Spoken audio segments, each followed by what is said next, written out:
नमस्कार मैत्रिणींनो, आजची आपली पहिली टिप आहे ती म्हणजे दुधाच्या पातेल्यासाठी आहे. ज्यावेळेस आपण अशा प्रकारच्या या स्टीलच्या पातेल्यामध्ये दूध तापवतो त्यावेळेस ते दूध या पातेल्याला लागले जाते. या पद्धतीने हे दूध किंवा साई या पातेल्याला चिकटते आणि ती जळाली जाते आणि हे पातेले स्वच्छ करायला खूपच अवघड जाते. त्यासाठी हे पातेले आपण कशाप्रकारे स्वच्छ करायचे आहे ते बघायचं आहे. येथे मी अगोदर या पातेल्यामध्ये पाणी घालून घेत आहे. आपल्याला हे पातेलं पूर्ण भरून घ्यायचं आहे. आता या पद्धतीने भरून घेतल्यानंतर आता हे पातेले आपल्याला गॅसवरती ठेवायचं आहे. आता हे पातेलं आपण गॅसवरती ठेवल्यानंतर याच्यातील पाणी आपल्याला गरम करून घ्यायचं आहे. थोडंसं कडक असं गरम करायचं आहे, जास्त कडक गरम करायची गरज नाही. अशा पद्धतीने पातेल्यामध्ये गरम पाणी केल्यामुळे पातेल्याला जी काही साय किंवा दूध चिकटलेली असते ती पटकन निघण्यास मदत होते. आता पाणी गरम झालेलं आहे. येथे आपल्याला पाणी जास्त गरम करायची गरज नाही. आता हे पाणी आपल्याला अर्धा तास असंच पातेल्यामध्ये ठेवायचं आहे. अर्धा तास झाल्यानंतर आता आपल्याला हे पातेलं घासून घ्यायचं आहे. अर्धा तास झालेला आहे. आता याच्यातील पाणी आपण काढून घेऊया. पाणी काढून घेतलेलं आहे. आता या पातेल्यामध्ये जो काही जळालेला भाग आहे तो काढण्यासाठी इथे आपल्याला कशाचा वापर करायचा आहे ते बघायचं आहे. येथे हा जळालेला भाग काढण्यासाठी मी झाकण घेतलेलं आहे. येथे आपल्याला औषधाच्या बॉटलचं झाकण घ्यायचं आहे. अशा प्रकारचं हे पत्र्याचं झाकण असतं. या झाकणाच्या या कडा ज्या आहेत त्या बाजूने आपल्याला हे घासायचं आहे. अशा पद्धतीने या पातेल्याला जी काही साय लागलेली आहे, जो काही जळालेला भाग आहे तो आपण या पद्धतीने झाकणाने घासून घ्यायचा आहे. येथे तुम्ही बघू शकता हे किती पटकन निघत आहे, किती सहज येथे ही साय निघत आहे ते बघा. अशा पद्धतीने हे पातेलं स्वच्छ करण्यासाठी तुम्ही सुद्धा ही ट्रिक नक्की ट्राय करून बघा. या झाकणाच्या वापरामुळे पातेलं घासलं तर खूप पटकन स्वच्छ होतं आणि आपल्याला जास्त जोरही लावावं लागत नाही. त्यामुळे तुम्ही सुद्धा ही झाकणाची ट्रिक नक्कीच ट्राय करा. अशा प्रकारे येथे मी या पातेल्याची जी काही जळालेली साई होती ती या पद्धतीने झाकणाने काढून घेतलेली आहे. आता ही साई असलेले हे पातेलं आपल्याला धुवून घ्यायचं आहे. येथे मी हे पातेलं धुवून घेतलेलं आहे. आता हे पातेलं घासण्यासाठी येथे मी तारेची घासणी घेतलेली आहे. त्याला थोडंसं साबण लावून घेतलेलं आहे. आता या घासणीने आपण हे पातेलं घासायचं आहे. येथे आपल्याला जराही जोर लावावा लागत नाही. खूप पटकन पातेलं स्वच्छ होतं.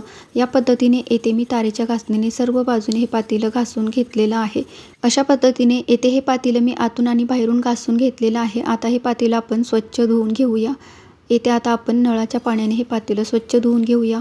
अशा पद्धतीने येथे ही खूप सुंदर अशी ट्रिक आहे. तुम्हाला सुद्धा आवडली असेल तर नक्कीच ट्राय करून बघा. या पद्धतीने येथे मी हे फटाफट हे पातेलं सर्व बाजूने स्वच्छ धुवून घेतलेलं आहे. आता हे पातेलं तुम्हाला मी आतून आणि बाहेरून दाखवते किती स्वच्छ झालेलं आहे बघा. जराही येथे कुठे जळालेला भाग राहिलेला नाही. तुम्हाला ही आयडिया आवडली असेल तर ट्राय करा आणि असेच व्हिडिओज बघण्यासाठी सबस्क्राईब करा. आता आपण येथे या पॉम सीटचा कशाप्रकारे वापर करायचा आहे ते बघायचं आहे. येथे तुम्ही बघू शकता हा फोम सीट आपण कितीही वाकवण्याचा प्रयत्न केला तर तो फाटत नाही किंवा तुटतही नाही. अशा या फोम सीटचा आपण कशाप्रकारे उपयोग करायचा आहे ते बघणार आहोत. येथे मी काही कानातले घेतलेले आहेत. हे कानातले ऑर्गनाइज करण्यासाठी येथे मी याचा उपयोग करणार आहे. येथे तुम्हाला वेगवेगळ्या प्रकारचे कानातले मी अडकवून दाखवणार आहे. सर्व प्रकारचे कानातले याच्यामध्ये आपण अडकवू शकतो. येथे तुम्हाला मी अशा प्रकारे दाखवते. हे स्क्रूचे कानातले आहे ते आपण अशा प्रकारे अडकवू शकतो. तसेच आपल्याकडे जे काही बिना स्क्रूचे कानातले असतात ते सुद्धा आपण याला अडकवू शकतो. तसेच आपल्याकडे काही टॉप्सही असतात कानातल्याचे, तेही आपण याला अडकवू शकतो. अशा प्रकारे येथे मी सर्व प्रकारचे कानातले याला अडकवून घेतलेले आहेत. याचा वापर आपण सेफ्टी पिन्स अडकवण्यासाठीही करू शकतो. अशा प्रकारे येथे मी सर्व कानातले अडकवून घेतलेले आहेत.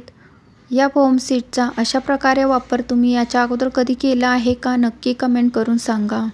आता इथे हे माझ्याकडे जुने झालेले वापरलेले मास्क आहे. हे मास्क आपण कशा प्रकारे वापरायचं आहे ते बघणार आहोत. येथे तुम्ही बघू शकता या मास्कवरती डिझाईनही खूप छान आहे. त्याचा उपयोग आपण कशा प्रकारे करायचा आहे ते बघूया. येथे हे आपण ज्यावेळेस मोबाईल चार्जिंगला लावतो त्यावेळेस तो मोबाईल ठेवण्यासाठी जागा नसते. अशा वेळेस या मास्कचा आपण कशा प्रकारे वापर करायचा आहे ते बघूया. येथे अगोदर आपल्याला हा चार्जर काढून घ्यायचा आहे आणि पिनच्या बाजूने हा मास्क आपल्याला या पद्धतीने चार्जरला घालायचा आहे. आता हा मास्क अडकवलेला चार्जर आपल्याला बोर्डला लावून घ्यायचा आहे. आता या मास्कचा आपल्याला कशा प्रकारे वापर करायचा आहे ते बघायचं आहे. या पद्धतीने आपल्याला हा चार्जर लावून घ्यायचा आहे. आता ज्यावेळेस आपण मोबाईल चार्जिंगला लावू त्यावेळेस तो पिनवरती न ठेवता आपण या पद्धतीने मास्कमध्ये ठेवायचा आहे. अशा प्रकारे जुन्या झालेल्या मास्कचा तुम्ही वापर नक्की करून बघा. खूप छान ट्रिक आहे. अशा प्रकारे हा मास्क आपल्या उपयोगातही येतो. त्यामुळे ही ट्रिक तुम्हाला आवडली असेल तर नक्की ट्राय करून बघा.